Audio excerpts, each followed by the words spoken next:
Hello, guys and gals, and welcome to another episode of Skills and Abilities. Today, we're going to be looking at another really interesting ability, which is a Miasma Chain. Miasma Chain is kind of nuts in the way that it works, but it does need a little bit of help to reach its optimal damage output. And we're going to talk about it today and how it functions. So, first off, when you look at the ability, it does have a lot of stuff on it. It's got miasma radius, it's got duration, it's got casting delay. A lot of this kind of leads into understanding exactly how the ability functions and how to get the most out of it. From what I've been able to tell when it comes to this ability, you can, of course, create your chains, and the chains last for a specific period of time.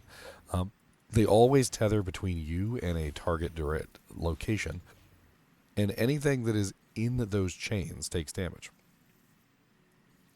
If you have a monster in between you and the target location, it almost always targets the monster, not the location in which you want to chain. For instance, if I want to chain over here, you'll notice that the monster becomes chained instead of the actual place that I'm trying to target. Now, there is a little bit of a tactical awareness of this ability, is that you kind of have to make sure that your chain is actually damaging the targets. So you want to make sure you've got as many chains as you can, doing as much damage as you can possibly do to all the targets within that radius. And it makes for some really interesting gameplay loops of kind of like trying to make that work. Now, of course, you can increase the damage of the ability, but the problem with that is it doesn't necessarily help as much as you would think. The main issue with miasma chains is that the chains themselves don't last very long. They only last for a very short duration of only 2 seconds, and so at the end of the day, they don't do very much damage because they're not up for very long. And that's kind of one of the main things that you have to solve, which you do with an enhanced entropy. Enhanced entropy increases the duration of the chains a massive degree. So if you pump up enhanced entropy to its maximum, one of the things you'll see is that the duration will increase to 6 seconds, which is absolutely massive. The radius will also increase, which is going to make the chains far more useful in terms of dishing out damage to multiple targets. So you can have multiple chains active, and you can have those chains dishing out as much damage as possible to those targets. And as you can see, even at a low level in hell difficulty, I'm dishing out relatively no damage, but I have a large number of chains and I have a large amount of miasma damage ticking because I'm able to place down more chains and have those chains dish out more damage. It's generally an entire contest of how many chains can I have active at any given time, how many of these chains can I have hitting a target at any given time, and how many of these chains can I get to, in the line of where the monsters are to apply that miasma to those targets. So increasing enhanced entropy has a huge bonus for the chains just simply because it increases their duration, it increases the radius, and it makes it much more likely that you're going to be able to keep those chains active while you're damaging a large pack of monsters. Of course, you can always beef up the damage of the ability by beefing up the synergies and getting the miasma chains to do more damage per second, and that obviously is going to help out tremendously as well, because of course you have the ability to place those chains down and have multiple of them, and then on top of that, when the monsters come within range of those chains, they're going to take massive amounts of damage because you have a number of those chains running, all dishing out damage. In other words, a multiple of damage, right? Multiplicative damage.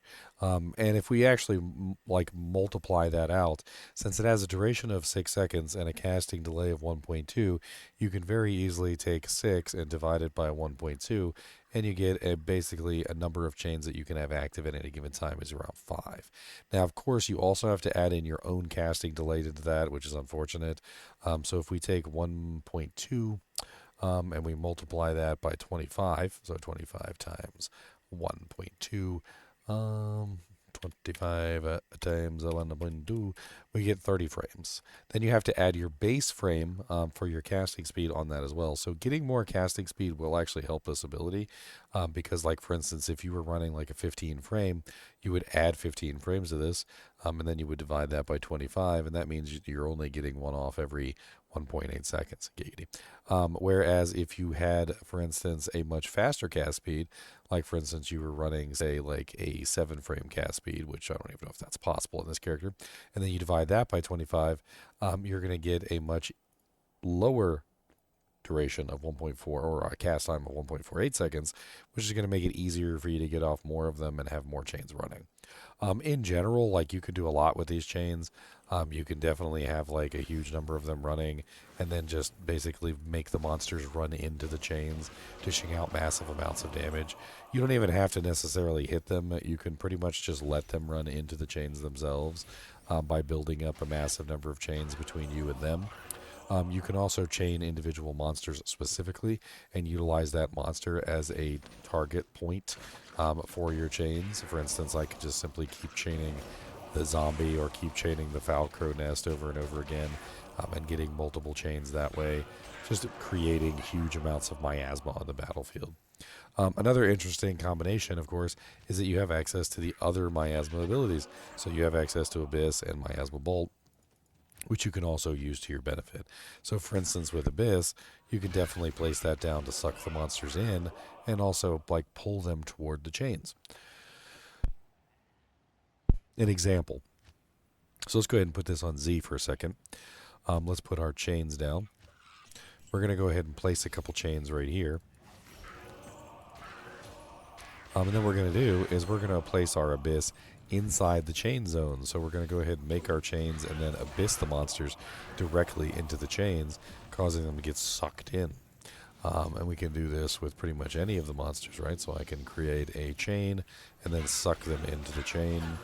You could chain a specific monster or a specific structure, and you could abyss the structure while it's chained, causing basically all the monsters to get stuck essentially around that structure, like the foul crow nest, or even a monster.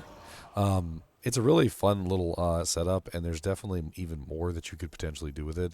There's items in the game that have proccing effects with Miasma Chain on them, like Authority with 10% chance to cast level 15 Chain on striking, as well as a amulet that has like a 19 Miasma Chain on striking. And you could combine them together with Synergies to create a very interesting character that would proc the Miasma Chains.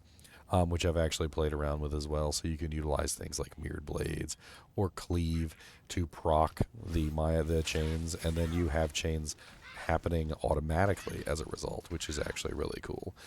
So if you go into like a pack of monsters, for instance, and let me put some points in HP so I don't die, and you were to go into a pack of monsters and start utilizing Cleave or Mirrored Blades, doesn't work with Echoing Strike, by the way. Echoing Strike doesn't proc. But you could definitely set up an ability where you have like a setup of, had to be a conviction-tainted monster right there. Had to be a walked in the door, conviction-tainted monster right off the bat. Beautiful.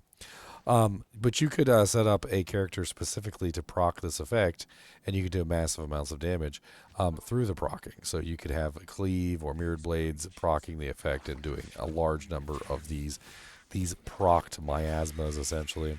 And it would probably help if I beefed up Cleave so I could actually hit things. And as you can see, I can get the miasma effects to actually proc for me, dishing out damage to those targets through the miasma that way as well, which is actually kind of neat. I don't know what damage they're taking. I've actually played around with a couple builds already, and I've done a miasma proc chain build, and it was actually really fun. I also took this armor and placed it onto a Proccing, which was actually quite insane. And I was able to get like absolute insanity number of chains because she can proc so many attacks per second. Like she had more chains than I've seen the actual like Warlock be able to create. Like she had like freaking 10, 20 chains on the screen. And even though they were doing far less damage than the Warlock's chains, there was still tons of chains all over the place. It was really cool. I think that's pretty much it for Miasma Chain. I think it's going to be a fun ability. I think it's going to be really powerful early game. I definitely think that Enhanced Entropy is going to be a really big winner for Miasma Chain because it's going to help that the chains last longer and you get more effectiveness out of them in general.